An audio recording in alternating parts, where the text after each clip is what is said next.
Pluton is an ancient weapon. It's also a ship, a battleship specifically. But what if I told you the physical incarnation of Pluton's ship ate a devil fruit?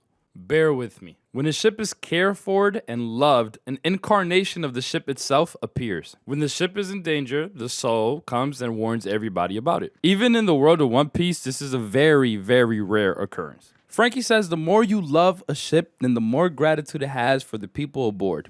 This love and gratitude is so strong that the ship could even carry a human form. With the context given in chapter 1055, specifically saying the sleeping ancient weapon Pluton, people would like to assume that it's probably a human or some sort of creature. Sukiyaki even goes as far as saying that the removal of the walls could set the ancient weapon loose. If you follow this line of thinking, you could assume that just like the Going Merry was able to get a physical incarnation of itself, Pluton was also able to do it only under these conditions. In Frankie's flashback, we clearly see him regretting the fact that he made a ship that was used to hurt people even though it wasn't his intentions. This causes Tom to get extremely passionate, and he tells Frankie that a ship is made neither good or evil. Even if the ship could hurt somebody or maybe even destroy the world, its only parent must give it love. The ship is not to blame. This is basically a moral code that Frankie inherits from Tom, and as we know, inheritant will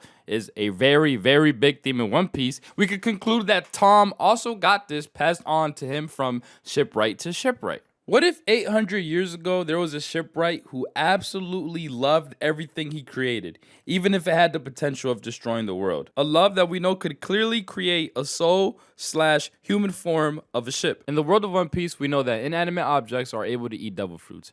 Unfortunately, though, this information is held to us because the person that is going to reveal everything to us about devil fruit specifically is Vegapunk, and he hasn't yet been introduced. But that's okay because we are theorizers and we do things that require theorizing. We know that objects eating devil fruits and perhaps maybe a ship gaining a physical incarnation of itself isn't the first time we see an inanimate object gain lively-like properties. Swords tend to act the same way. Each blade is like a person with a unique disposition. And sometimes the sword's will can be so strong that it can only be wielded by certain swordsmen who can bend the sword's will. What if every inanimate object acts the same way so long as it has a will? In the world of One Piece, only inanimate objects that have the will to kill are the only objects that are fed devil fruits. The only other object beside a sword that was fed a devil fruit that is an inanimate object was a gun, which we know is used to kill people. Do you know what else has the will of killing people?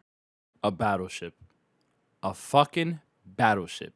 It has the will of either killing or destroying everything in its path. But remember when I said ships are supposed to be loved by the creator? And if a ship's physical form was manifested through love, then why would it have the will to kill even though it's a battleship? Well, that's because the battleship's soul/will/human form ate a Zoan devil fruit, completely stripping it of its nature. But look, I could be wrong, and Vegapunk is going to come out with all the information about devil fruits and completely disregard everything I said. And this whole mumbo jumbo of Pluton possibly being a devil fruit user is just completely bogus, and I should stop making theory videos. Or Pluton is really just a battleship that ate a devil fruit, and I should stop sleeping on myself. Either way, we'll never know, and just like every theory, I guess we have to wait to find out.